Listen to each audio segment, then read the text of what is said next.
Très bien. Je pense qu'on est bientôt prêt à terminer notre première journée du Global Growth Conference. C'est un privilège pour nous d'être parmi vous et d'avoir donc la chance d'évoquer une thématique critique pour ce continent. Je pense que nous avons un panel prestigieux avec nous. Je voudrais brièvement présenter le panel avant d'évoquer les questions clés qui concernent la problématique énergétique et celle du développement durable sur le continent africain. Nous avons Madame la ministre Amina Ben Khadra qui est parmi nous et qui va pouvoir nous faire part de son parcours au sein du gouvernement et au sein de l'ONIM. Nous avons Monsieur Eyo Eko, le commissaire pour les marchés et la compétition de la République du Nigeria. Kevin Sarah de la société Nour, spécialiste développeur en énergie solaire en Afrique et en Europe, au sud de l'Europe. Andreas Kremer du Ecological Institute de Berlin, qui va donc évoquer la thématique globale de l'environnement et de la position de l'Allemagne, le rôle de l'Allemagne dans cette thématique. Et last but not least, Younes Mamar, le directeur de IONI, dont il va nous décrire l'activité sur le continent africain et qui était aussi directeur général de l'Office national de l'électricité pendant quelques années. Alors, avant d'ouvrir le panel à quelques questions, je voulais simplement rappeler l'ampleur de la problématique de l'accès à l'énergie en Afrique. On parle de 70% de la population du continent qui n'a pas d'accès à l'électricité. Les chiffres sont alarmants, 585 millions de personnes en Afrique subsaharienne, des investissements colossaux qui sont nécessaires pour pouvoir pallier à cette situation et donc développer l'accès à l'électricité. Un continent qui a des ressources aussi bien fossiles que minérales considérables, qui a une démographie, une jeunesse à mettre en valeur. Alors, la question que l'on va évoquer durant ce panel, c'est de savoir finalement comment pouvoir amorcer un décollage économique, comment pouvoir permettre l'accès à l'électricité et développer donc des clusters, des industries, développer la valorisation des produits et des ressources minérales du continent et surtout parler intégration régionale, ce qui je pense est une thématique cruciale pour le développement du continent. Alors je vais m'adresser, si vous le permettez, à Madame la Ministre. Je voudrais savoir donc par rapport à votre expérience en tant que ministre de l'eau, de l'environnement et de l'énergie et des mines, et de votre parcours au sein donc de l'Office national des hydrocarbures, de la recherche en fait, puisque le Maroc ne dispose pas de gisements d'hydrocarbures exploités à grande échelle à ce stade. Comment est-ce que vous avez pu gérer finalement des programmes d'énergie renouvelable significatifs qui ont été lancés sous votre mandat au ministère? Comment est-ce que vous avez pu concilier finalement ces deux industries, puisque nous avons parmi nous un participant, donc le commissaire de l'énergie du réseau électrique au Nigeria, qui va nous parler de la situation dans son pays. Comment pouvez-vous concilier finalement ces deux sources d'énergie, ces deux économies énergétiques, la première donc fossile qui est l'actuelle et celle en cours de développement qui sont les énergies renouvelables que le Maroc ambitionne de développer à une échelle proportionnellement à son économie qui est sans précédent?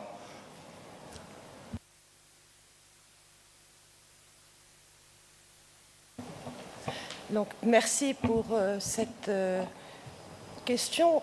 En fait, on est donc dans une problématique de l'Afrique qui doit accéder à son indépendance énergétique, l'Afrique qui doit donner de l'énergie à tous, l'Afrique qui est le continent le moins électrifié, L'Afrique qui dispose de ressources énormes dans toutes les substances pétrolières, gazières, éoliens, solaires, hydroélectriques en abondance, sans parler de toutes les richesses minières dont on a parlé, mais une Afrique aujourd'hui qui est aussi le continent le moins électrifié du monde, avec 38% de taux d'électrification et avec des besoins énormes pour assurer le développement économique et social, parce que nous savons tous que sans énergie, il n'y aura pas de développement ni économique ni social.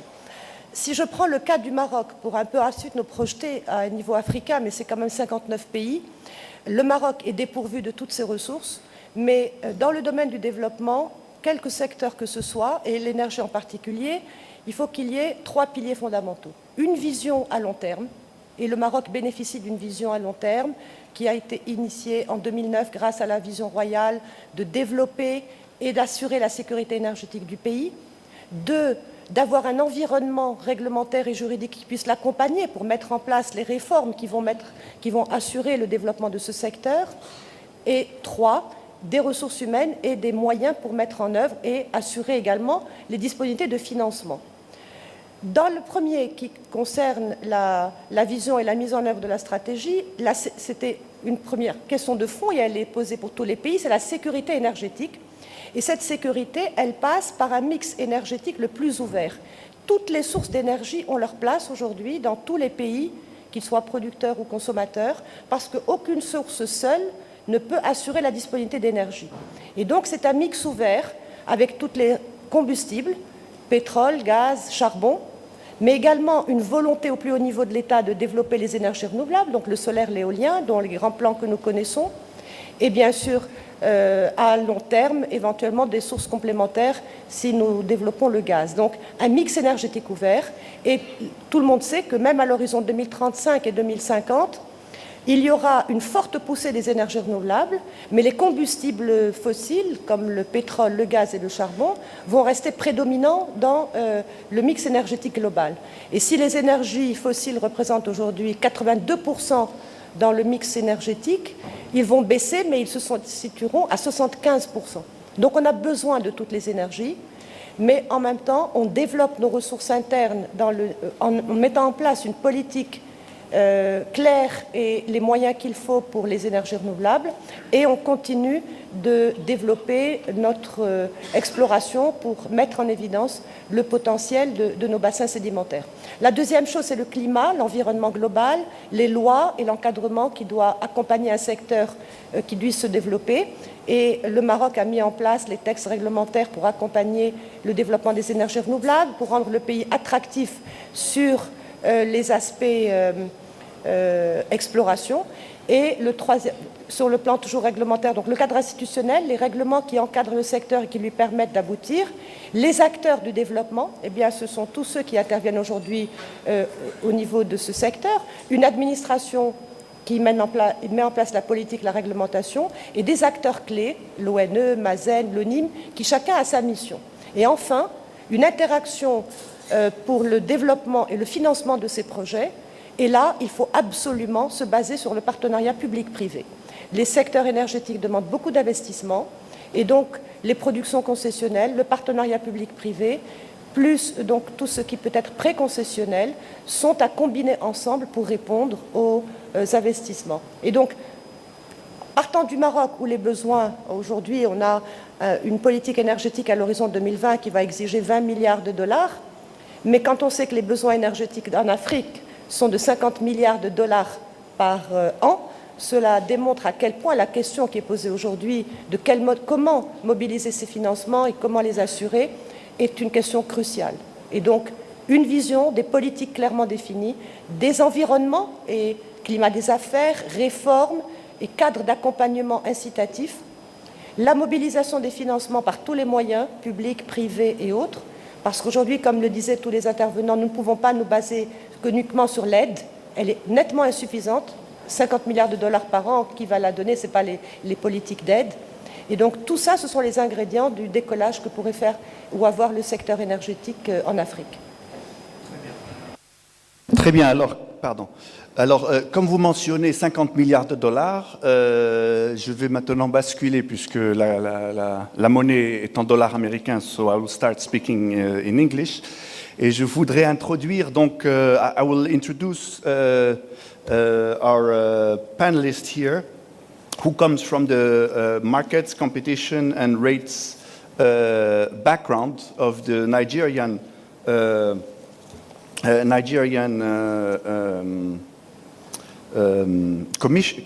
Commission for Regulation, knowing that, in fact, if $50 billion are necessary in Africa in the energy sector, it is estimated that Nigeria on its own will about absorb 20 billion a year, according to what I've read, and according to the challenges you are faced with, which I'm pleased going to ask you to describe to us. The electrification challenge in Nigeria, and the needs for investments, and how is a position and an office like you likely to leverage its activities? Thank you very much. First, let me express how grateful I am to the Amadeus Institute for this invitation. I think that every single time that we have tried to estimate the need for infrastructure and the cost of that infrastructure in any given country, and indeed in Africa, we've always underestimated the enormity of the demand for infrastructure, and I suspect that electricity is no different. The figure you just mentioned is 50 billion. I think that is a gross underestimate for Africa. Indeed, it is perhaps much less than a drop in the ocean. Let me just try and put out some statistics here. Nigeria, to take just one, but perhaps a significant one, is 160 million people. At the moment, if we were to index ourselves to the countries that we try to compete with, Brazil, Southern Africa, Indonesia, the BRICS countries, you would possibly assume that you would want something like 1,000 megawatts of electricity for 1 million people. Of course, if you use the OECD standards, Western standards, you might probably want 1,000 megawatts for something like 200 to 300,000 people. But let's assume that we use 1,000 to 1 million. Basically, you're saying that a country like Nigeria therefore wants 160,000 megawatts of electricity as of today. That would cost something in the order of magnitude of about $350 billion. This is just for electricity investments, assuming that you spent about 1,200 megawatts, $1,200 per kilowatt for generation, and similar sums for generation and for transmission and distribution. You're probably looking at something like $350 billion, and this is without investments in the fuel networks, the fuel supply systems that you would need to put in place. It could be anything at all. It could be natural gas, it could be coal, it could be, and if we were looking at renewables, it might probably be just a little bit more expensive. So this is just one country alone, perhaps one of the larger ones. So you could extrapolate that figure across the whole of Africa. In the course of just trying to do a little bit of research for this, I reminded myself about some of the numbers about energy consumption, comparative between ourselves in Africa and other parts of the world. Within Africa, Northern Africa consumes something like 47% of total energy produced in Africa. And when I say energy, I'm talking about electricity, I'm talking about gas, I'm talking about renewables. Southern Africa does about 43%. West Africa and East Africa collectively do the rest. Now, and I'm talking here about for our 1 billion people in Africa, where we use about 11 quadrillion British thermal units, BTUs of energy. But compare that with the United States, which is about 320 million people and does something like almost 100 quadrillion BTUs.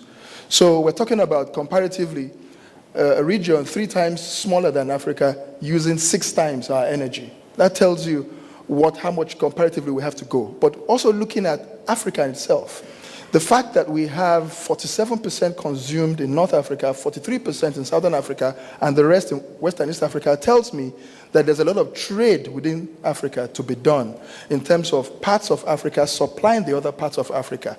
Now, to come to the question, the theme of this discussion, which is sustainability, what I see immediately is the prospects of various parts of Africa using their comparative strengths in terms of fuel sources and energy sources available to them.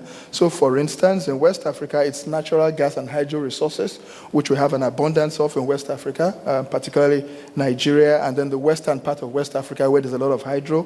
In East Africa, there's a huge amount of hydro also, and in North Africa, I'm finding that there's a lot of strength that you have here in North Africa on the renewables side. And so what I see here is a need for regional development blocks, economic blocks within Africa to begin to pool energy within those countries and then to trade that energy across to other blocks. Now, as we begin to do that, then of course we increase our energy consumptions within our various regions, and we begin to then have a sustainable trade within Africa amongst ourselves. I'm glad you mentioned sustainable energy because, in fact, the session is about energy and green growth. Exactly. And the idea is to use also the access to energy in your country as a way to introduce perhaps renewable energy systems, solar energy, in particular for Nigeria. We're going to go back to this question, if I may. I'd like to ask Kevin Sarah on solar energy possibilities of the continent. Please describe what you think could be the solution. Thank you, and thank Amadeus Institute for inviting me here. And also I'd like to thank Commissioner Akpo for enlightening us on just the scale of the challenge Africa faces for its energy, meeting its energy requirements in the near term.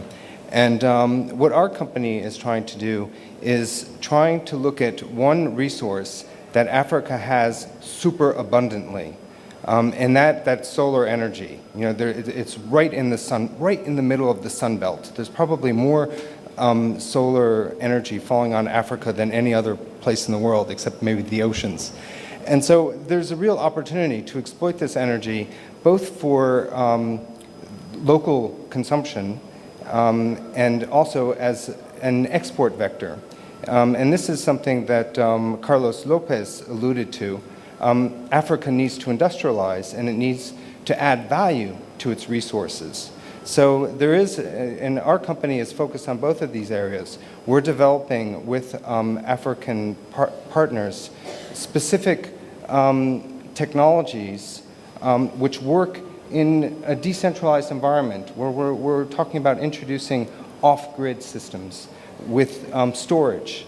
They're called CSP, with molten salt storage systems, and small ones, which we can use off-grid or where the grid is very weak, specifically for African countries.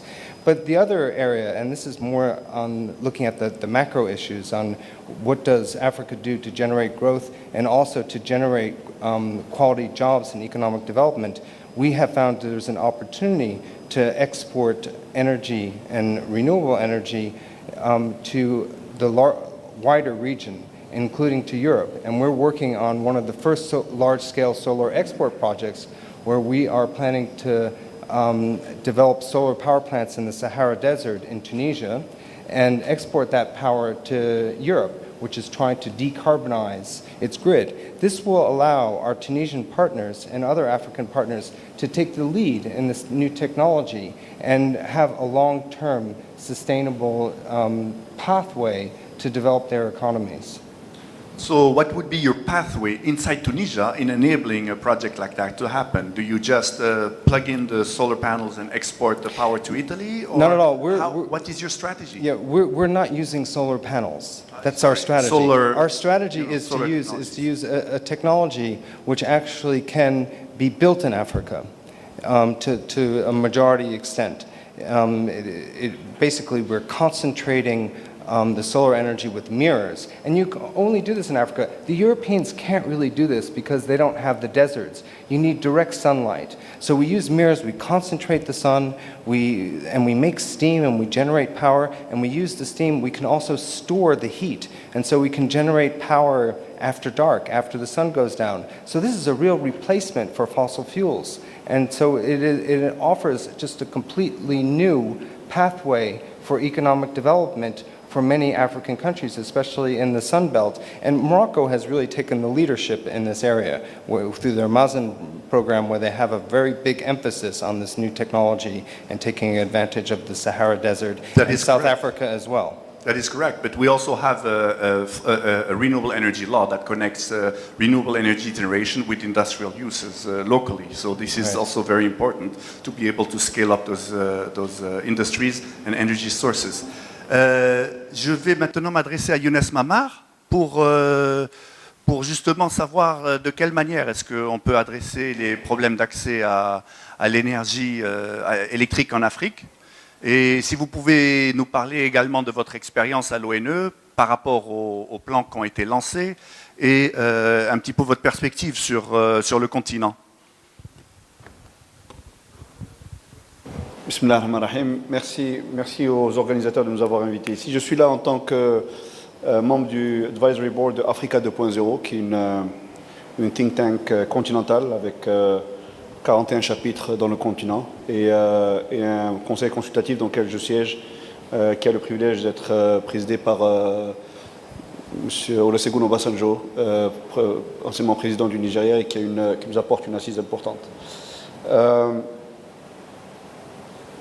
Je vais peut-être, si vous me permettez, rappeler à vous et à l'audience un souvenir récent, ou alors pas très récent pour certains, sur le concept de physique. Alors, en physique, quelle que soit la physique des particules, l'infiniment petit, ou la physique de l'infiniment grand, l'astronomie, le système le plus stable, c'est le chaos.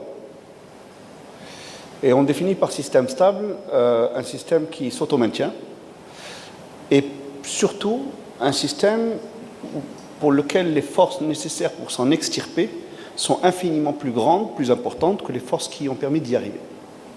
C'est pour ça qu'il a fallu, comme vous le savez, il a fallu qu'il y ait un Big Bang pour sortir le monde d'un système chaotique, du chaos, et nous permettre dans un système où nous vivons aujourd'hui.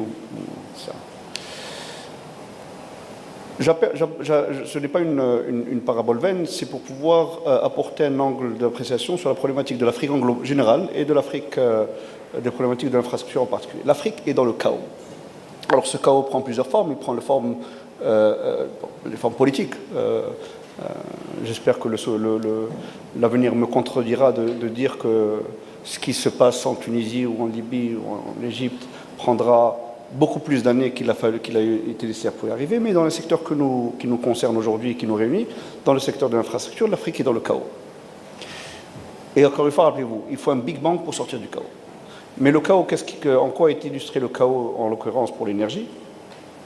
Il est caractérisé par une fragmentation de marché.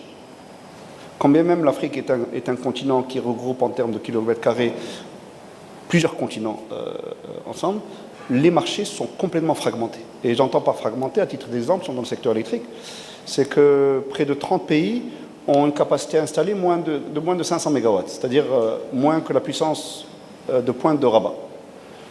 Il y a 10 pays qui ont une capacité installée de moins de 100 MW. La capacité installée de la pointe de Khmisset. Donc des marchés fragmentés, une intégration énergétique extrêmement faible. Pourtant, il y a des embryons d'initiatives dans ce sens. Il y a le West Africa Power Pool, il y a le East Africa Power Pool, il y a le Comelec, le Comité maghrébin d'électricité. Mais ce sont des organismes, on va dire des clubs d'entités régionales, mais où l'effort d'échange énergétique et d'intégration énergétique reste faible eu égard au potentiel.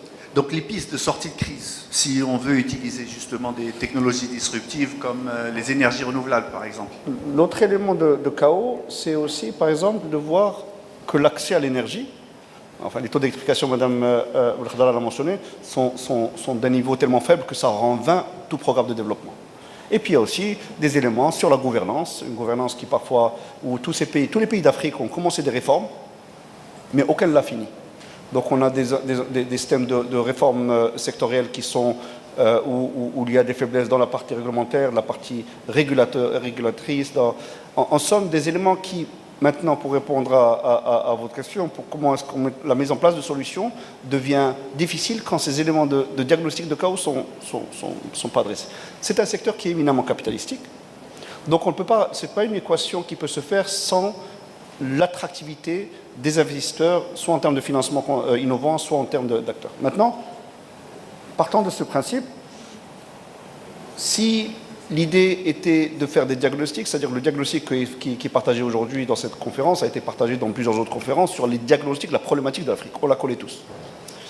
Et le fait même que je parle de chaos, c'est que le diagnostic est connu depuis 20 ans, 30 ans. Les solutions, les éléments de prémisse de solutions sont connus depuis autant de temps, mais la capacité d'implémentation sur le terrain a souvent été... donc, à votre avis, ce sont les mêmes solutions ou est-ce qu'il y a des nouveaux leviers qui apparaissent? C'est les mêmes diagnostics. Mon collègue du Nigeria se rappelle que, par exemple, en parlant d'accès au Nigeria, la problématique, alors que c'est un pays qui est éminemment riche énergétiquement, le problème d'accès a été tellement faible que NEPA, qui était l'ancien ONE du Nigeria, la population a transformé le nom pour l'appeler Never Expect Power Again. Isn't that right? NEPA. C'est parce qu'il y a un problème de crédibilité. Maintenant, les éléments de solution doivent être des solutions globales. Pourquoi? Parce que les marchés sont fragmentés, l'intégration énergétique régionale est inexistante, et l'accès à l'énergie reste encore en deçà des potentiels. Pour pouvoir répondre à ces problèmes, dans une approche plus globale, parce que je trouve que le sujet d'ailleurs de la conférence est très indiqué, c'est des global growth, c'est-à-dire que finalement les solutions ne peuvent être soit globales, soit elles ne le sont pas. Pour répondre à ces solutions, je crois qu'il y a deux prérequis. Un prérequis qui est vraiment un acte de foi. Quand je dis un acte de foi, c'est-à-dire être en mesure de pouvoir lancer. Et le Maroc, je vais donner un titre d'exemple, la politique des barrages qui a eu lieu il y a plusieurs décennies, où un barrage par an a permis, à l'époque, était un acte de foi dans le sens où c'était une initiative qui a été lancée avec une vision, avec une capacité d'implémentation, et qui aujourd'hui apporte des solutions qui sont extrêmement, extrêmement importantes pour la problématique énergétique et puis la problématique hydrique marocaine. Donc le principe de l'acte de foi est un élément important. Le second principe aussi, c'est l'intégration régionale. Et j'entends par cela, c'est qu'il y a matière à mettre en place vraiment de façon dirigiste des programmes d'intégration régionale de transport d'électricité, transport de gaz, mais non seulement pour les pays en question. Donc, rappelez-vous, aujourd'hui, à titre d'exemple, nous avons un gazoduc qui traverse, qui va de l'Algérie en Europe via le Maroc, mais en termes d'intégration électrique dans la sous-région, il y a un potentiel extraordinaire pour ces pays, mais aussi pour ces pays pour répondre à la problématique européenne. Sur la problématique européenne, la problématique énergétique européenne, il y a un élément important dans ce Big Bang, c'est comment l'Afrique peut apporter, et elle est en mesure de le faire, une solution à la problématique de diversification des sources d'approvisionnement européennes. Le gazoduc, par exemple. Alors, justement, sécurité énergétique, situation européenne, je souhaiterais laisser parler Andreas Kramer du Berlin Ecological Institute sur cette situation. I don't know, would you like me to basically, it's about energy security and Germany's energy transition and the energy dependency which we are now living with Russia and the Ukraine crisis, which may have been foreseen before by German lawmakers, notably. Please proceed. Thank you very much, Khalid. And I do like this introduction to think about chaos, because in Europe, in Germany, we have a form of energy transition that looks chaotic unless you understand the order within it. And politically, Europe is just possibly entering a new phase of more chaos than we had before. And this, ladies and gentlemen, is what I would like to start with. If you look at the panel behind me, up there on the top right corner, the last piece of land you see, that's Crimea. That was invaded by Russia with military forces, as they have now admitted. That is an act of war. Europe is at war. Now, there are wars in Africa as well, but this war can be something very different, because it is both a memory and an echo and possibly a precursor to something that the world has seen last time when it called it a world war. It is a confrontation between superpowers. It is a possible confrontation between nuclear powers. We don't know where it will end. But what is clear about that is three messages that I want to start with. One is that Europe will have to look east for the time being, including for energy reasons. But what it sees there is uncertainty, unreliability, and strategic weakness. Europe will want to look more towards the south when it looks for energy partners, and that is a good message for Africa. The second one is that everybody in Europe now understands that the security policy price, the strategic price of fossil energies, is now much higher than it was only 6 weeks ago. Now, in the short term, Europe is scrambling to find gas. I know Statoil, the Norwegian gas producer, is now making plans to supply Norwegian gas to the east of the Ukraine by November. That is how long they think it will take them to redirect the flows in the pipeline system. Within 8 months, the whole of the gas market in Europe can be rewired to the extent that Norwegian gas can go into the eastern Ukraine. But once this is done, then Europe will look and say, what are the alternatives to fossil energy? And there we come to the renewable energy in Europe, but also in Africa, and the possibilities of exchanges that have been mentioned by previous speakers already. The third thing that I want to say is a message of hope, a hope that I have, because this conflict that has been started by Russia in Europe has the potential to lead to a long-term bloc formation like we had during the Cold War. And during that period of time, Africa had more divisions than it has today. Africa has many divisions to deal with, and there's also forces of unity. And recently the forces of unity have prevailed. But if we get back into a Cold War as we had in the past, I hope that the unifying forces within Africa prevail to the point that you can avoid the divisions that the Cold War has brought last time. Okay, if you talk about energy security, I still have in memory the NATO summit in Lisbon, where in fact a panel on energy security has been drafted before, with Secretary Albright, the head of Shell, Van der Veer, who participated to that panel. And I was very hopeful because I thought for the first time NATO would look at renewable energies, alternatives, sustainable development in Africa as part of its energy security equation. But in Lisbon, what happened is President Medvedev from Russia was invited in Lisbon, and energy security was basically Russia, NATO-Russia partnership, everything is secured. So this is to show you how the situation has evolved vis-à-vis energy security.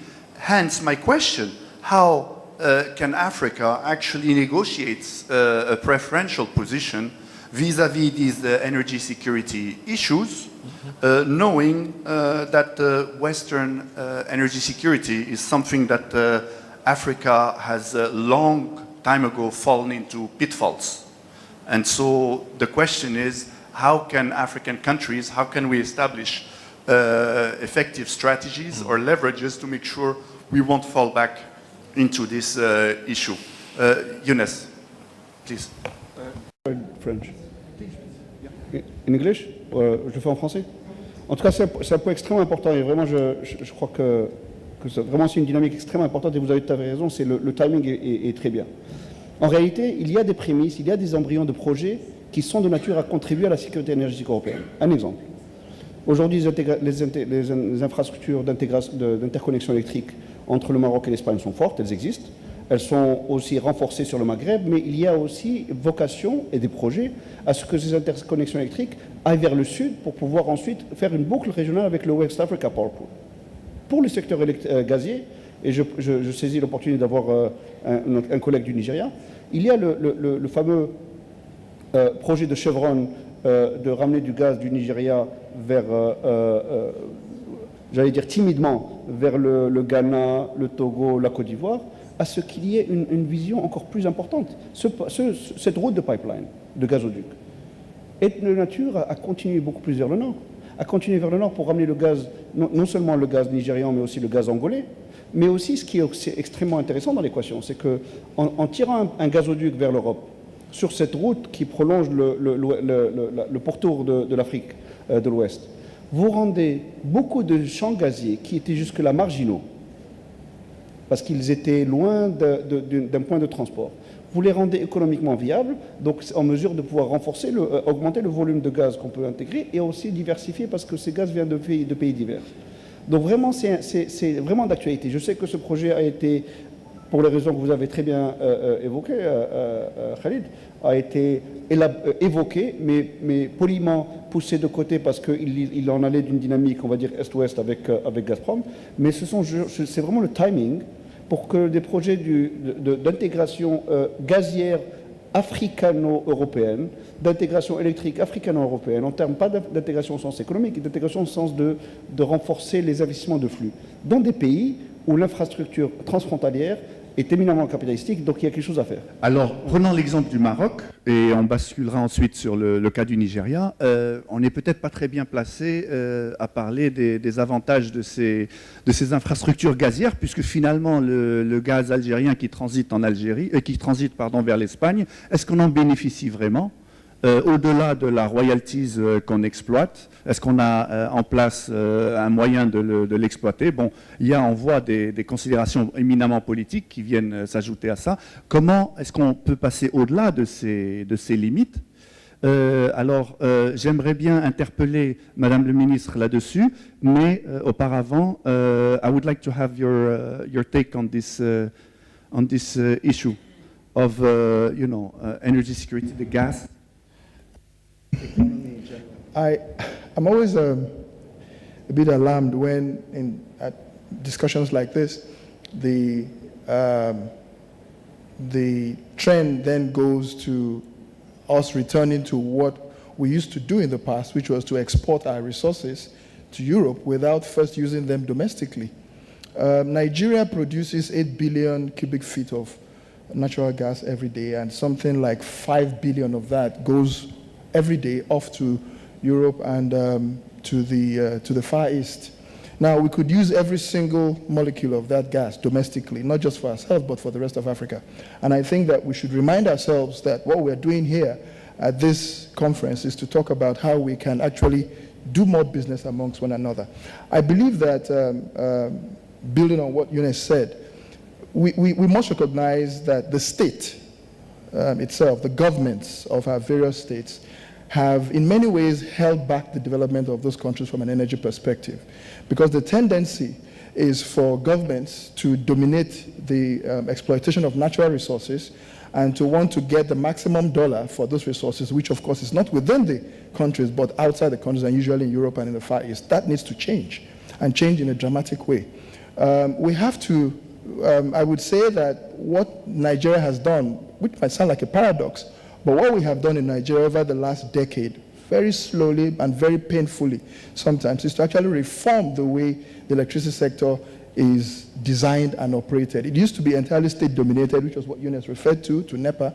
We don't have a NEPA any longer in Nigeria. We have something like 18 different companies in the three sectors, in generation, in distribution, and in transmission. And the first objective is to create a domestic market, all right, for the trading of electricity within the country on a commercial basis.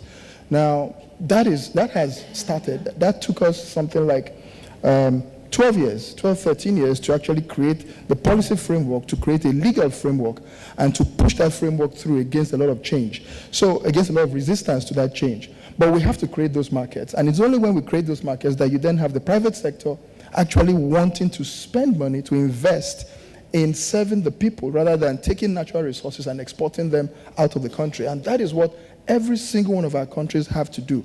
If we can then do that, then we will be able to create those regional trading blocks. And the paradox also is that we have actually created those trading blocks in most of Africa, even before we do the domestics. So in West Africa, for instance, you have, in the ECOWAS trading region, you have interconnectors for transmission at all the boundaries. What is left is to put the energy through those interconnectors. And that's why I say that if we can actually begin to create a domestic gas market, for instance, rather than an export, a market for the export of gas, then of course we can extend that pipeline that Eunice referred to beyond Togo up to as far as Liberia. We can actually begin to generate electricity within Nigeria and put it through the interconnectors, and the western countries of West Africa, which have a lot of hydro resources, can actually also use their hydro. And Kevin, rather than exporting energy using solar from Tunisia to England or to Italy, would be able to actually put that energy from Tunisia into the West African power pool and perhaps sell some of that energy to companies that operate within Nigeria or Ghana or Cameroon or Liberia or Cote d'Ivoire. And that really is what we have to turn our attention to, how we can move the government away from being the sole operator, from being the policymaker, from being the regulator, but limit government to what it does best, which is to regulate and to set policy, and allow the private sector to get into various countries and provide services, not only for the people themselves, but to export amongst African countries. Let me interrupt you right on these words to make sure that we have a representative, a former representative of a regulator, of a sovereign ministry on this very issue. Alors, oui. Il est clair que l'intégration régionale est un élément essentiel pour pouvoir accélérer la disponibilité de l'énergie, pouvoir partager des ressources communes. Et dans beaucoup de pays africains et dans notre zone également d'Afrique du Nord, nous avons des richesses qui pourraient, si elles étaient développées ensemble, donner un coup d'accélérateur à la croissance économique et sociale de la région, que ce soit entre nous et notre voisin de l'Est, ou que ce soit dans d'autres pays subsahariens. Et donc l'intégration régionale doit être poussée à son extrême pour pouvoir développer des installations qui vont arroser des régions et non pas qu'un pays. Et ça, c'est essentiel.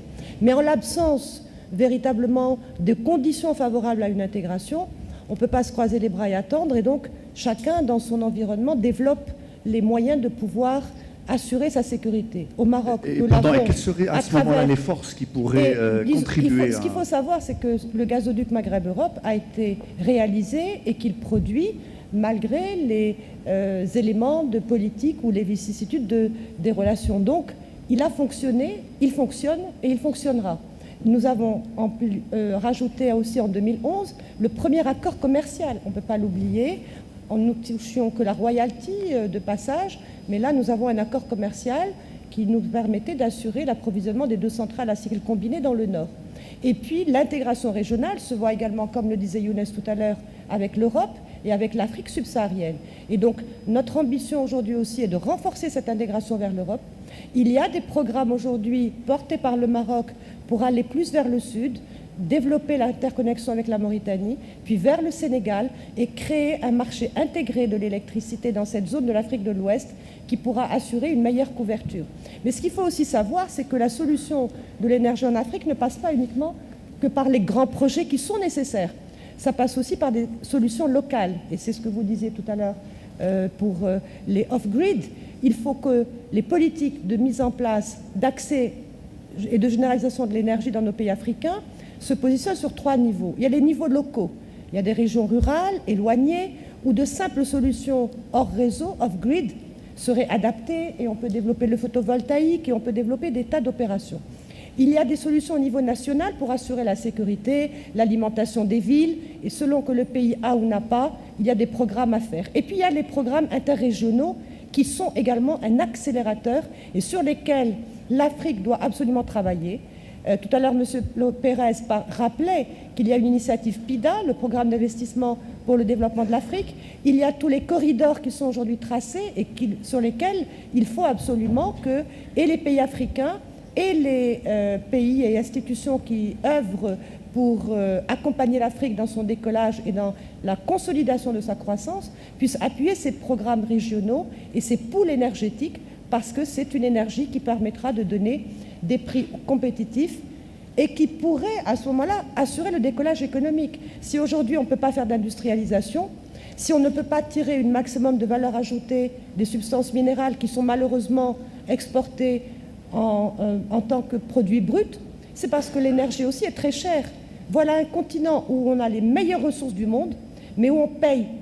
D'abord, il n'y a pas assez de capacité de production, et en plus, cette électricité, quand elle existe, elle est la plus chère parce qu'on fait appel à du diesel et qu'elle est intermittente. Et donc, véritablement résoudre ce problème de l'accès à l'énergie, l'accès à l'électricité et le déclencheur du développement également économique. Mais est-ce que vous ne seriez pas d'accord avec moi de dire que l'accès à l'énergie, en fait, il y a d'abord une vision, hein, on a mentionné celle des barrages, on a mentionné peut-être celle des projets, des grands projets qu'on avait imaginés au Maroc il y a quelques années, et je dirais qu'il était très difficile de penser ces grands projets sans assurer la couverture d'accès à l'électricité pour l'ensemble de la population. Donc en fait, qu'est-ce qui vient avant la vision au niveau d'un pays, ou est-ce que c'est une vision au niveau régional? Comment est-ce qu'on peut mettre en concert ces pays africains? La vision, c'est un tout.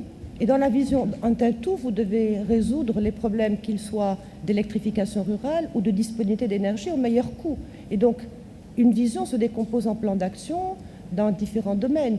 Et le cas du Maroc est un cas exemplaire. On a développé l'électrification rurale. Aujourd'hui, on est un modèle reconnu, 97,5% de taux d'électrification. Un modèle qui est aussi exporté, qui est reconnu par les instances internationales, par la banque, par la BAD, la Banque mondiale, le Fonds monétaire international, et qui peut être aussi utilisé et qui sera utilisé dans cette coopération sud-sud à laquelle nous sommes appelés aujourd'hui dans le domaine de l'énergie. Donc l'électrification rurale est une composante de cette vision de développement d'un pays, au même titre que assurer la disponibilité de l'énergie pour tous les autres secteurs. Donc l'accès pour l'énergie pour tous, c'est une priorité, et c'est à travers l'électrification rurale souvent, et la généralisation de l'énergie, mais c'est également les projets de disponibilité d'électricité pour l'industrie et pour les autres secteurs de l'économie. Alors laissez-moi basculer sur le cas du Nigeria, puisqu'on a une population de 160 millions d'habitants qui a une capacité installée effective équivalente à celle du Maroc. Donc avec une richesse pétrolière significative, parmi la plus importante, je pense, sur le continent. Eyo, yeah, you mentioned country first. Please, let us know how can African countries devise vision and implement it, looking at energy access, energy security, and making sure you can develop an integrated path for connecting to neighboring countries and exchanging power pools, energy through power pools. Well, I do agree with two things I've heard. First from, I believe it was from Eunice, who was talking about building structures step by step within countries. And what Her Excellency the Minister, or the head of ONIM has said. Charity begins at home, they say. So before you begin to trade across regional power pools, you must have the ability to actually satisfy your own markets internally and trade the surplus, which is what South African power pool, which is a functioning power pool, the only major functioning power pool in Africa, which is supported and upheld by South Africa. But it also means that you must continue to build and expand your electricity systems within the countries. South Africa is now beginning to have a problem because it hasn't been growing its market, it hasn't been growing its generation capacities over the last few years. And that itself tracks back to the fact that the South African market design, the South African market structure is one that is, I believe, suboptimal because it's dominated by the state. So I still go back to the same theme of the state and the governments of African countries getting out of the thinking that they alone can develop our energy markets. They can't, as we have now seen. We've had governments in energy markets for the last 5 or 6 decades in Africa, and essentially we still have over half of our population without any kind of access whatsoever. So that essentially, to me, is a failure of the state in the management and the operation of electricity networks. But the state is a lot more successful with certain policy, with making laws, with pushing through those laws and ensuring that other players in the energy mix are able to implement that policy with sound regulatory frameworks, with sound commercial frameworks, that the private sector can actually come in, spend their money, invest in various markets, and then ensure that once you have that energy sufficiency within the countries domestically, you can then begin to export and trade across power pools. So it starts with countries first, dealing with two things, which Her Excellency has also pointed out. the urban population, and which will always come first because that's where the revenues come from, but also moving that money into the what we define as rural population. I don't like creating a dichotomy between rural and urban, because essentially there's no reason why we cannot have the kind of infrastructure that you have in urban areas also within the so-called rural areas, and therefore what you have are actually just communities of people who have access to infrastructure just as much as our next door neighbors would. So, it does start with serving those cities first, and then transferring revenues into investing in our so-called rural communities, and we then have renewable energies, I suppose. Yes, of course, and not to forget that again, the title of our discussion here is sustainable and green, and so you can't run away from the fact that expensive grids cannot really be built in these so-called rural areas, and therefore we must use other kind of strategies and technologies, and that's where rural technology and rural renewable energies actually come into their own. But again, that was a question: which comes first? In Morocco, it was a vision that came first. The vision must come first. The idea of rural electrification was an imperative. Well, I would design it like this: you must have a vision, a very clear vision that deals with access, that deals with markets, that deals with frameworks. You must then have a clear-cut legal structure that actually implements and lays out that vision in actionable form. You must have players, you must have a regulatory institution, you must have a policy-making institution, you must have the people, the personnel, the human capacity to be able to play in these various sectors, and then you must finally have the players themselves who will act in things like what Kevin does in generation, and you must have those who work in transmission, and then those who serve people at the final connections in the distribution sector. And once you have all this working together, it doesn't happen overnight, simply because we've lagged behind the rest of the world in creating these kind of structures. But you can't run away from the fact that you must have a vision, you must have a legal framework, you must have a commercial framework, and develop then the human capacity to be able to make all these things work. So basically you're telling me that Africa lacks vision? No. Well, on a continental scale, I would probably say yes, because I haven't seen anything that the AU has done, for instance, to pull together the various strands of what has been happening in the various regional blocks. But what I would also say I have seen is that in every single part of Africa, north, west, south, and east, you have clear-cut frameworks for regional pools, for regional policies that individual countries, members of those trading blocs, are supposed to implement. And by definition, therefore, you would say that you have an African vision. It's just that I haven't seen that at the African level being given strong political backing, compelling countries to actually reform their electricity markets and push for domestic satisfaction, domestic access, and also regional access. So how about letting the private sector compete with government visions on developing its power grids and its natural resources? I believe that will happen inevitably because people do demand. As a people, we're no longer docile. Those days of sitting back and waiting for a paternalistic government to provide everything for you, I think those days are going, if not gone entirely. So the demand from the populace within each country will have to compel countries to actually begin to think about how they can allow the entrepreneurial spirit, the freedom of people to be able to interact with one another to come to the fore. And I think it will translate into how our energy markets in Africa actually work. Thank you. Younes.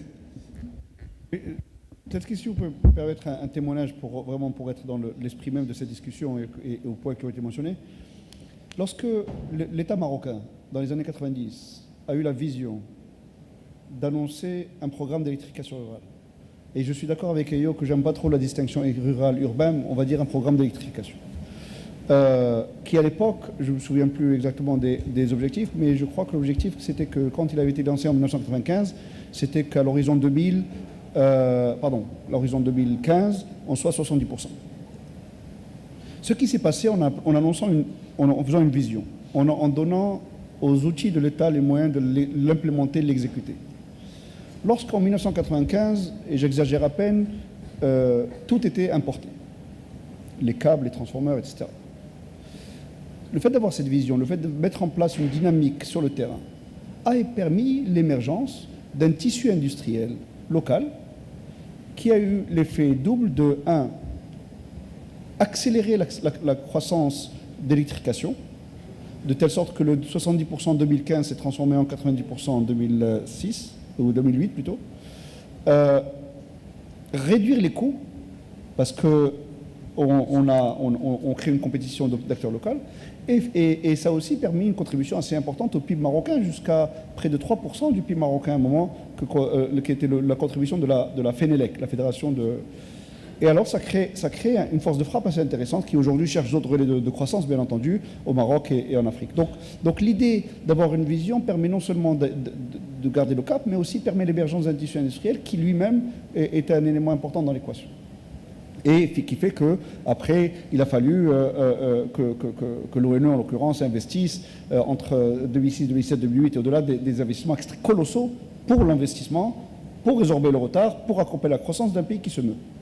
Donc vraiment, l'industrialisation et la vision, l'émergence d'un tissu industriel est conditionnée par une vision et une cohérence globale. Le deuxième point que je voulais, et pardon pour y revenir par rapport au gaz sur la région. Aujourd'hui, le Maroc a une taille économique critique qui fait qu'il est tout à fait pertinent, tout à fait cohérent, tout à fait raisonnable de faire une politique de diversification des sources d'approvisionnement de gaz. Comme tous les pays, comme d'ailleurs l'Europe aussi le fait dans son coin, comme beaucoup de pays le font.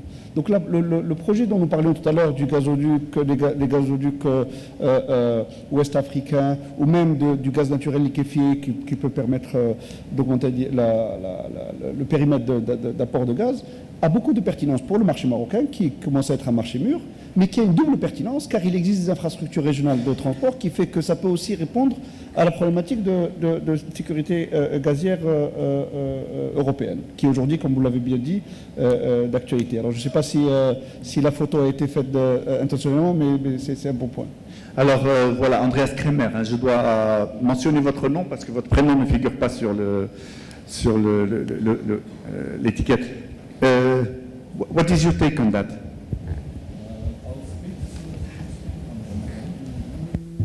Now it is. First of all, I would like to say that Europe is not as dependent on Russian gas as you make out. Europe gets, I know the figures for Germany very precisely, only 4% of electricity in Germany comes from Russian gas. Only 9% of all our energy in Germany comes from Russian gas. Germany, the biggest economy in Europe, can replace Russian gas before the end of the year. We can substitute it elsewhere and we can save it. We can economize because we're wasting so much energy, we're wasting so much gas. People in Germany don't like to hear that because we don't want to... But your own government has anticipated that. The second one, how do you replace gas? Gas is not important because of the energy content. The energy content of gas is not that great. Gas is important because it is versatile, because it's flexible. How do you get more flexibility into your energy system to replace that component, that asset, that side of gas? And here it is, have a smart grid, have demand response, have intelligent energy management systems so that you're able to use fluctuating renewable energy resources. Use demand response, learn how to operate phosphate mines so that they can go up and down in their power demand, in their energy demand, depending on whether or not the wind blows. We're doing that in Germany now with aluminium recycling. Aluminium recycling used to be something that was done on a continuous basis all the time. Now German aluminium recyclers are ramping it up and down depending on the price of electricity, which can be forecast for 4 days accurately enough. The system works so well that they put a Dutch aluminium recycler out of business. It simply couldn't compete with the Superior because it was a more flexible model that has come out. Think about flexibility, because the more flexibility you have in your system, the more you can absorb renewable electricity from renewable sources, and the fewer backup resources you need from the fossil sector. The title of this panel is Green Growth, and we have sustainability in there. Now, ladies and gentlemen, oil is dirty. growth that is based on oil and on gas is dirty growth. If you want to be really serious about green growth, forget that. Yes, gas may be a good bridging fuel for some, perhaps 1 or 2 decades, until we have developed the renewable energy systems well enough, including in Morocco. Morocco is great because you don't have that much fossil resources, so it focuses your attention on the renewables. Think about the smart grid, think about the flexibility, and think how you can build the system up from the bottom. Because if you want to electrify Africa by expanding the centralized systems until they reach into every village, it's going to take very long. Access to electricity is the cost of a solar panel and a battery. That is a few $100s or a few thousand dirhams, and you can have enough power, enough energy for your community, for your family, for your village. Access to electricity does not come from having the centralized government or private business to bring a wire into your village. You can do it yourself. Focus on those bottom-up opportunities because that's much cheaper and much quicker. Thank you very much. I mean, maybe one point, and I agree with you that as far as the bridging solution goes, if you have 9% of dependence, pardon, excusez-moi, Younes. Juste avant que vous quittiez le panel, Madame la Ministre, j'ai une question à poser en fait par rapport au modèle de développement durable et les ressources gazières. Alors, nous sommes au Maroc, on a une aventure en fait qui est en cours par rapport aux explorations gazières au niveau des Canaries et celle de Tarfaya. Alors, le chef du gouvernement canarien est plutôt hostile aux prospections pétrolières du gouvernement central espagnol, parce que, d'après lui, le gaz, les Canaries sont une industrie touristique, et donc ils investissent beaucoup sur les énergies renouvelables, éoliennes notamment. Je pense que notre région également a des atouts touristiques à faire valoir. De quelle manière est-ce que vous pensez qu'on puisse concilier, en fait, ces économies gazières, si découvertes il y a, avec des impératifs de développement durable et surtout nos plans nationaux? De développement du Maroc impose que la consommation d'énergie primaire va doubler en 2020, tripler en 2030, et les besoins en énergie électrique vont tripler en 2020 et être multipliés par 4 en 2030. Et donc il faut construire le bouquet énergétique qui va vous permettre d'accéder à cette énergie. Et donc, comme je le disais au début de mon intervention, aujourd'hui, il y a la place pour toutes les sources d'énergie. Et on ne peut pas s'en passer d'une plus que de l'autre. Notre pays, grâce à la vision de Sa Majesté, a pris la décision de développer les énergies renouvelables. Nous avons les 2 grands plans de 4000 MW et nous aurons 40% d'énergie électrique dans le réseau, d'énergie renouvelable dans les capacités électriques installées en 2020. Mais néanmoins, on a besoin de compléter notre besoin. Et ça vient donc par le charbon, puisque nous avons aussi des centrales à charbon, que nous essayons de construire avec les technologies propres. Et il y a des montants considérables dans les enveloppes d'investissement pour sélectionner les meilleures conditions de charbon propre. Il y a le gaz, et il y a une étude de projet gaz au Maroc à travers la mise en place d'un GNL, d'une station de GNL au Maroc. Et les explorations sont une responsabilité également de poursuivre la reconnaissance de notre sous-sol. Le Maroc, malgré les efforts qui ont été faits, reste sous-exploré. Il y a des bassins sédimentaires potentiels et nous faisons ce qu'il faut faire pour maximiser les investissements et les forages de manière à pouvoir mettre en évidence ce potentiel. Et donc, le Maroc, comme tout autre pays, continue cette politique nationale de développement de ces ressources, et si on en trouve, eh bien, elles seront exploitées pour accompagner les constructions des centrales futures. Donc, pour moi, c'est compatible, on l'a bien vu, des tonnes de pays, et l'Espagne elle-même, vous avez des mines de charbon à côté d'installations touristiques, ça ne pose pas de problème si les choses sont gérées de manière correcte et appropriée.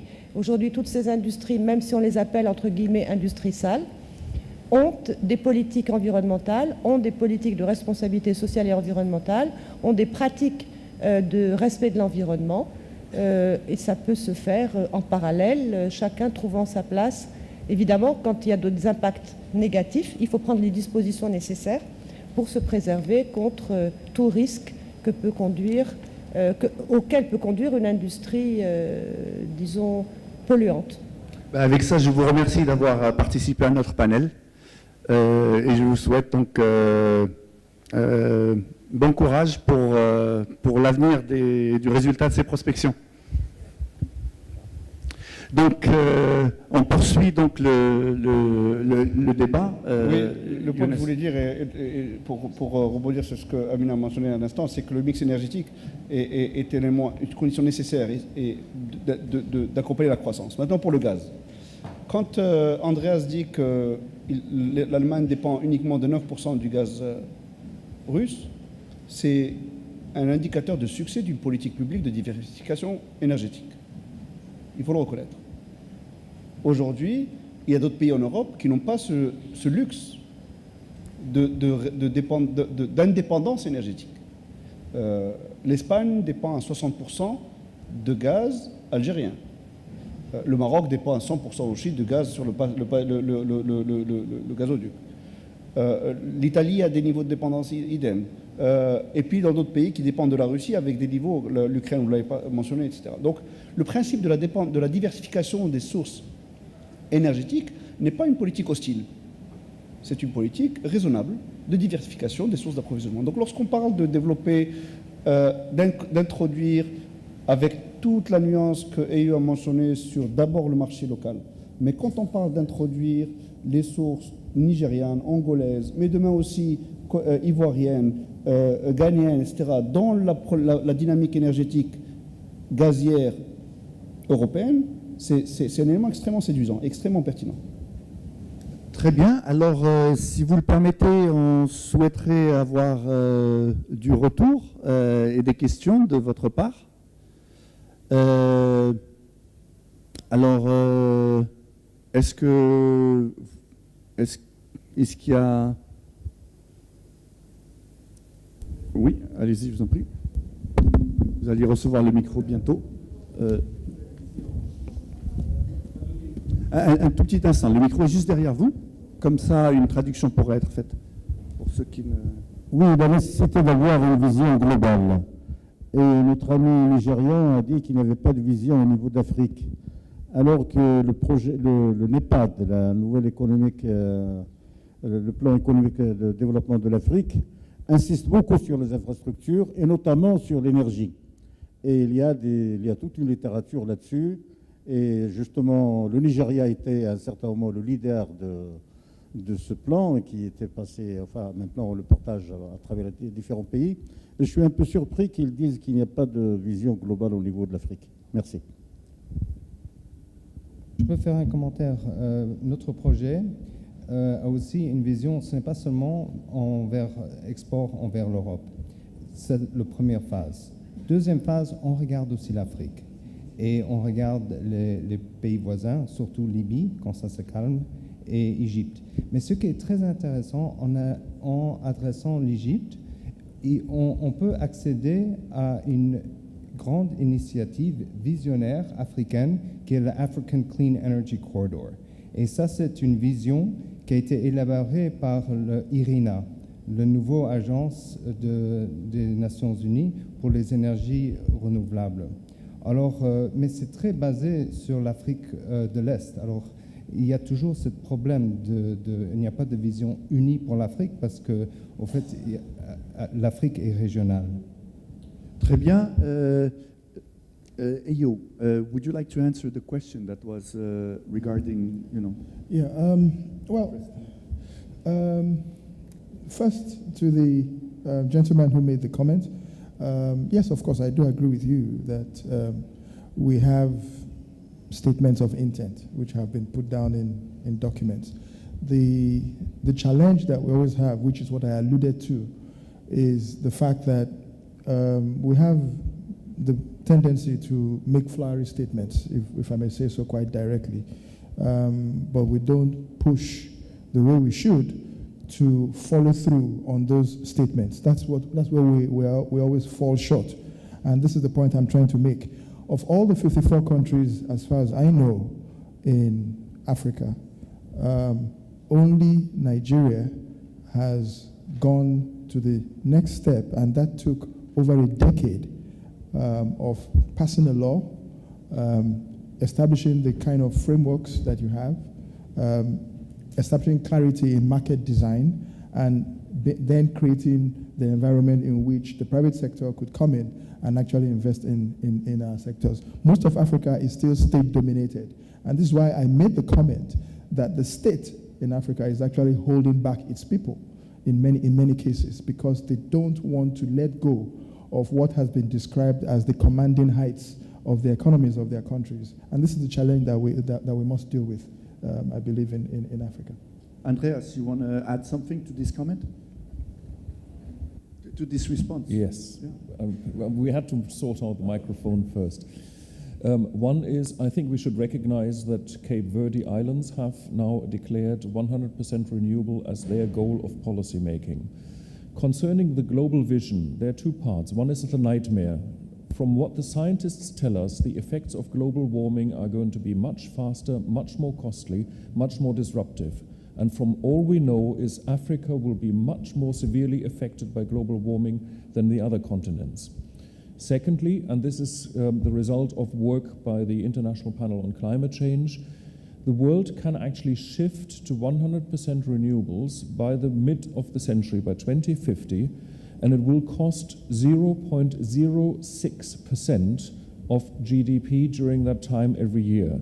That is so little that you can't actually measure it in statistics. The rounding errors in our growth statistics are bigger than what the projected costs are for making the full transition within 35 years to 100% renewables on a global scale. And that is without looking at the benefits of the policy. This is just simply redirecting the investment that goes into the energy sector anyway, which is why I think it is so important that you in Africa stop thinking about oil and gas all the time and start thinking more seriously about wind power and solar power.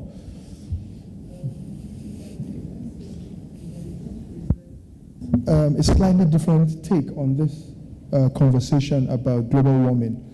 I come from a part of Africa in Nigeria which has the last stands of tropical hardwoods, which are being heavily exploited, largely by Chinese-dominated countries.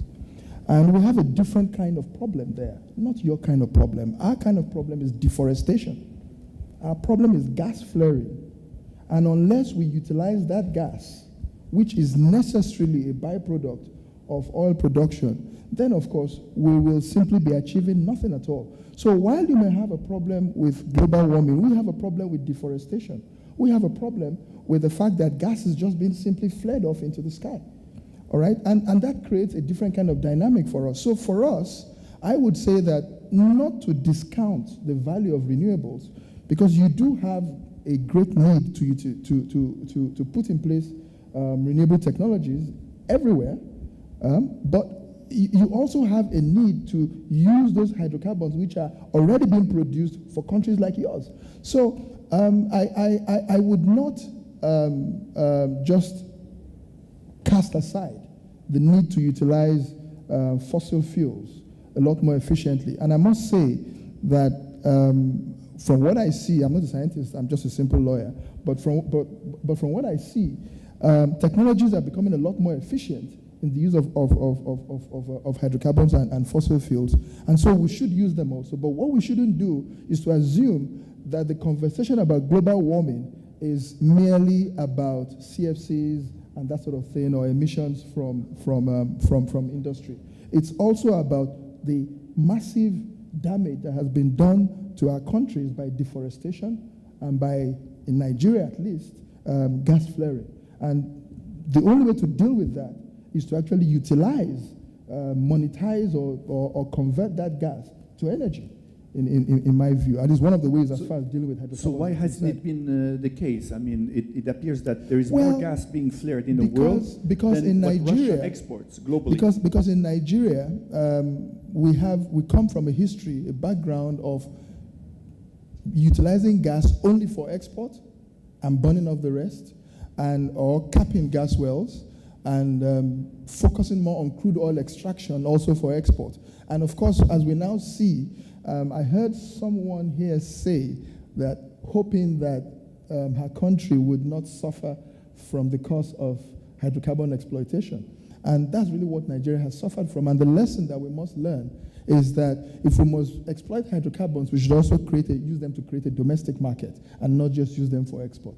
So you're mentioning now not the Nigerian disease, but the Dutch disease as well. So Well, it's also a Nigerian disease in some way. yeah, just to know that in every economy that where you have hydrocarbons, generally speaking, you end up with waste. And I agree with you. And that's why in the renewable energy industry, we're very much concerned about I this agree with you, model, absolutely. not understanding why it is persistently the case with fossil fuels. I do agree with you, but the point I'm making also is that side by side with that is that we must have an energy mix. We must use renewables, we must use hydrocarbons,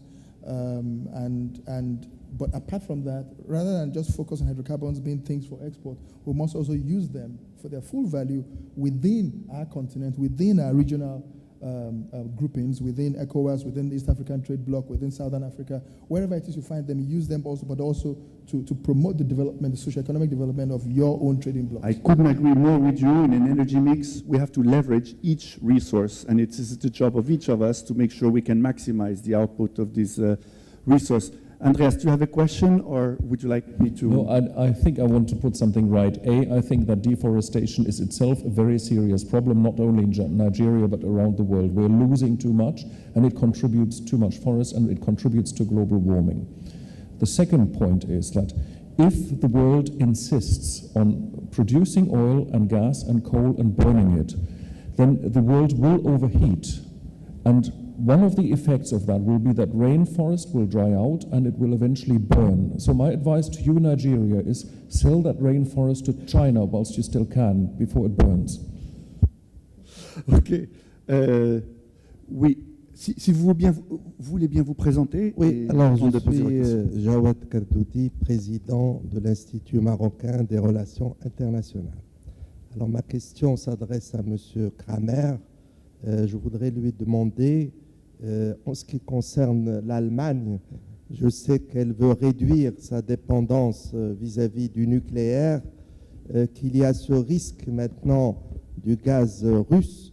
Alors je voudrais savoir quelles sont les mesures que l'Allemagne va prendre pour assurer son approvisionnement énergétique.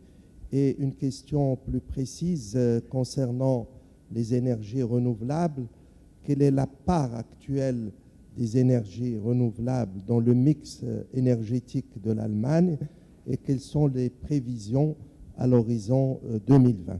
Merci. The debate about the nuclear phase-out in Germany is older, and the decision has been made, and the fact that we now have the question about Russian gas is not going to change anything, because you know gas and nuclear don't really compete in the energy market. They cannot replace one another. So the two questions are very unrelated. What is Germany doing to address the shortcoming of Russian gas or potential boycott of it? At the moment, the German government hopes that the conflict with Russia can be resolved in such a way that no serious economic sanctions are needed. The West generally doesn't want to respond to the Russian aggression by military means, because that would lead to an aggravation of the conflict, to an escalation of the conflict, but to respond to it in diplomatic, in political, and possibly in economic terms. In case there is a strategy to reduce the purchases of Russian gas and oil, the response will be to use domestic European resources in the Netherlands, in the North Sea, in Norway, and smaller fields elsewhere, to use other regional exporters, including Algeria, to supply the European market, and hopefully accelerate the speeding of the cruising speed of the liquid gas tankers in order to increase the capacity of the liquid gas trade, so that more liquid gas can be brought into Europe, into the terminals, and then fed into the gas pipeline system. That's the strategy. How quickly it can be implemented, I can't tell you. On the share of renewables, in electricity, renewable is now 25% of electricity in Germany. As a consequence of that, electricity prices are going down, and Germany is exporting more and more of its renewable electricity to the neighboring countries. For the energy system as a whole, renewable energy is about 15% because you can't have that much renewable in the transport sector and not yet in the heating sector, but we're working on that. The growth rates of renewable electricity have been 3 percentage points a year, 2 to 3 percentage points a year. It went so fast that the big utilities were frightened and they lobbied the current German government into a mechanism for controlling the speed by which renewable electricity goes into the market. So it is now capped so that they have a corridor by which green electricity grows and black electricity, dirty electricity goes down. At the moment we're expanding renewables more strongly than we're phasing out nuclear. So the expansion of renewable electricity is also reducing the dependence on fossil fuel for electricity, and that also plays over into the transport market, where we now have a strategy for introducing electric cars into the German fleet. The electricity will, as a rule, come from renewable electricity, and we also have a separate policy in order to increase the amount of renewable fuels, essentially, but also electricity increasingly in the heating sector. By the mid of the century, Germany wants to have 100% renewable electricity and 80% renewable energy overall. My prediction is that we can reach that goal by 2035 if we want to do it. Oui, je voulais juste mentionner un point qui avait été tout à l'heure, on a parlé de vision, du manque de vision sur l'Afrique, et malheureusement, c'est vrai. Par contre, je voulais dire une chose, c'est que nous avons le plaisir, en tant qu'Africa 2.0, comme j'avais mentionné en introduction, qui est une think tank continentale, nous avons été mandatés par l'Union africaine pour leur préparer un business plan for Africa. Nous étions, le Africa 2.0 Morocco, qui est ici présenté par sa présidente, a été activement impliqué dans la préparation de ce business plan for Africa. Et la part de l'infrastructure, on a beaucoup utilisé des enseignements qui ont été tirés de la sous-région. Ça, c'est pour parler du point qui reste encore très douloureux du manque de vision dans la politique énergétique continentale. Très bien. Et pour le point nucléaire, je voudrais également mentionner le cas de la Chine, qui développe ses énergies éoliennes et solaires à un rythme pratiquement 10 fois plus important que le nucléaire. Il dépasse de loin maintenant le nucléaire. Et donc, le nucléaire est essentiellement, même en Chine, relevé au rôle de base qui se développe plus. Alors, j'ai deux questions. Une personne qui est derrière vous, qui a demandé la parole avant vous, ensuite Nabil Saïmi, de Mazen. Oui, bonjour, je m'appelle Driss Chari, je travaille à la BAD comme économiste à Rabat. J'avais une question sur les coûts, en fait, je ne vous ai pas trop entendu sur les coûts. Juste un fait, au Maroc, on était à 20% d'électrification en 1995, on est à 98% aujourd'hui, donc c'est vraiment remarquable, mais les coûts restent élevés et ça pénalise l'industrie et le développement. Donc j'aimerais bien vous entendre là-dessus. Merci. Alors, ça pénalise l'industrie, ça développe d'autres industries. On a parlé des industries des services et de l'accès à l'énergie renouvelable, l'accès décentralisé à l'électricité. Donc là aussi, vous avez développé de nouveaux gisements industriels de croissance. Et je pense que de toute façon, avec les prix des panneaux photovoltaïques qui baissent, de toute façon, il y aura une baisse des coûts. Si c'est bien ce que vous aviez... votre question était sur le coût du programme d'électrification rurale. Ah, pardon, excusez-moi, oui, j'ai cru au kilowattheure. Alors oui, je vais poser la question à Andreas Kremer. The price of electricity, is it going up or down with renewables? D'accord. Ah, au Maroc. Alors Younes, vous étiez directeur de l'ONE pendant des années. Oui, alors le coût de l'électricité, un commentaire là-dessus. Alors, ça c'est vraiment, franchement, quand on fait une comparaison des tarifs d'électricité au Maroc avec les pays de la sous-région, je ne parle pas des pays qui sont à économie planifiée, mais des pays libéraux de la sous-région, je crois qu'on nous fait un mauvais procès. Cela dit, le coût final, donc la construction du tarif, mais le coût final du kilowattheure à l'utilisateur final, la composante la plus importante, en réalité, c'est la production.